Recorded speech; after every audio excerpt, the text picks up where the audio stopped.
Ох, пак ме стресна моето Джейзи. Джейзи ли? Джейзи, не си ли чувал? Баща все пак е актуален, знае нови думи, това, онова. Тате, казва се Gen Z. Gen Z ли искаш да кажеш? Добре, не, Джейзи, стига с този рейджбейт. Rage Bait ли? Тате, ти изобщо знаеш какво означава това? Видях в TikTok нещо. Откакто започна да гледаш TikTok, не знам какво ти става наистина. Ами нали постоянно използвате такива думи? Трябва я да съм актуален с най-новите течения. Направо. Тате, ти въобще не си актуален. Моля! 5-6. А? Какво? Какво? Какво ти 5-6?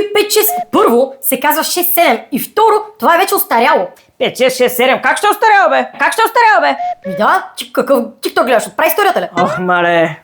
Тате, ако искаш да си актуален, се включи в шареното предизвикателство с кауза на фундация Живот с синдром на Даун на 21 март. Купуваш си от черните им чорапи с кауза от сайта им lifewithownsyndrome.com, споделяш снимката или видеото, като ги отбелязваш Life with Down Syndrome и слагаш хаштаг Живот с синдром на Даун на 21 март. Това е актуално в момента. Цялото ми училище е с такива чорапи. Така че се включи и ти. Аз вече съм взел за мама и за Микаела. За мама е Микаела.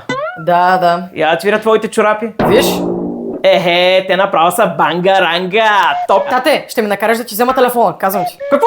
И аз си докаря веднага Не, лаптопа. чакай, всъщност тате съм взел и за теб чорапи. Ето. Не съм бил актуален. Не съм бил актуален. Дай чорапите. И приятели, включете се всички в шареното предизвикателство на 21 март.